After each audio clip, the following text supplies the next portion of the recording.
Thank you. My name is Hitisham, and I'm a Fulbright scholar here in the United States. Of course, I haven't read the book, but my observations are based on the presentation made by Christine. Unfortunately, I found some of the, there is a lot to debate about, but I understand I am a participant only. I can make only use of limited time. I found some of the arguments were very selectively used, and only one side of the picture was presented. For example, a couple of examples. You said Kashmir, Pakistan has no legal basis on Kashmir. I don't understand what sort of legal basis should we have. You have mentioned about the UN resolution. You have mentioned that India went to a Security Council, and Security Council said that let the Kashmiris decide. Let us have a plebiscite there. So that's a legal basis. Go and ask the Kashmiris with whom they want to go. My second observation. Yes, we had a beautiful lawn back there in our homeland, but it was late 1970s, at the peak of Cold War. Soviet Union just entered Afghanistan, and here was the CIA and the Americans. They went to Pakistan and Afghanistan, and fortunately, incidentally, they found an ally in the form of ISI or whatever, and they jointly created this jihad narrative. Kashmir is not the only thing which is behind those groups which you are calling the jihadis and terrorists. In fact, Kashmir has always been there.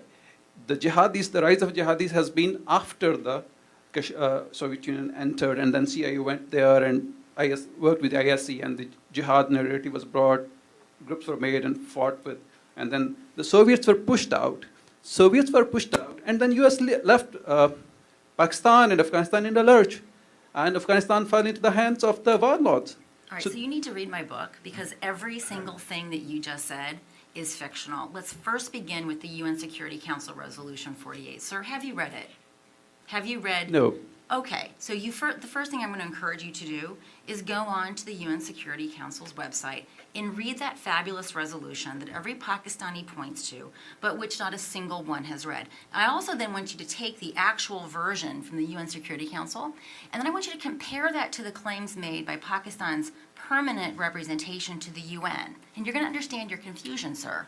So the resolution is actually very clear. There are 3 steps. They were sequential and they were conditional. The very first step was that Pakistan was supposed to demilitarize to the satisfaction of this UN body that was to be established. Then, conditional upon the UN being so satisfied with this demilitarization, India was also supposed to demilitarize with a presence being permitted to defend itself against Pakistani aggression. The third, having both of those 2 steps taken place to the satisfaction in sequence to this preferences of the UN, then the plebiscite would be held. So all those Pakistanis that are so upset about the plebiscite that never happened, they have their own government to blame, because Pakistan never fulfilled the first necessary but insufficient condition. So I'm going to encourage you to actually read that before you ever make such a fool of yourself again by presenting it in public, right? So just do yourself a favor by reading the darn thing. Second, I want you to also learn a little bit about your country's Afghanistan policy. Sir, do you know that it was Zulfikar Ali Bhutto that began the ISI cell in Afghanistan? That in fact it was Zulfikar Ali Bhutto who began setting up what became the 7 donkeys before the Soviet Union even crossed the Amu Darya. Did you know this, sir? No, I want you to answer my question. Did you know this, sir? No. Okay, so this idea that somehow the United States used Pakistan in some sort of some sort of effort to dispel the Soviets is completely an incorrect reading of your own history.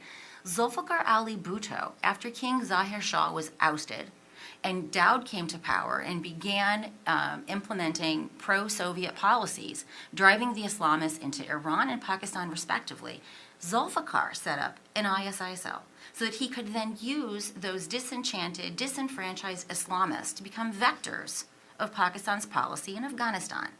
Did you know that we first sanctioned Pakistan in April of 1979 because of advances made in its nuclear weapons program? If we were so interested in sucking them into our evil jihad designs, we sure did make that difficult for ourselves, because when the Soviets did finally cross in, we actually had to do a bunch of maneuvering to get a waiver. And did you know that the first monies did not go into Pakistan until 1982 because of that requirement to get a waiver?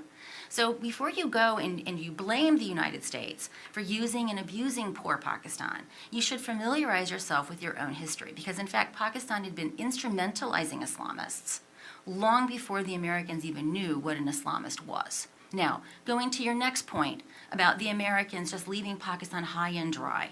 Well, this comes to, and Steve Cohen is here. I'd like to hear him talk about this. Let's talk about the Pressler Amendment.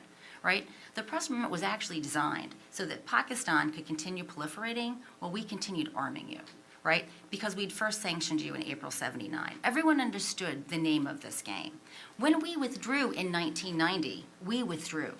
Pakistan, however, continued mucking around with the Islamists. So this idea that the jihad today are the Taliban of today and Al-Qaeda, this is also a really grotesque and empirical error that I don't quite frankly expect from a Fulbright student. So I'm happy to have more exchanges with you, but I think you should read my book, because everything that you said is a highly stylized retelling that you get from Pakistani media in your curriculum.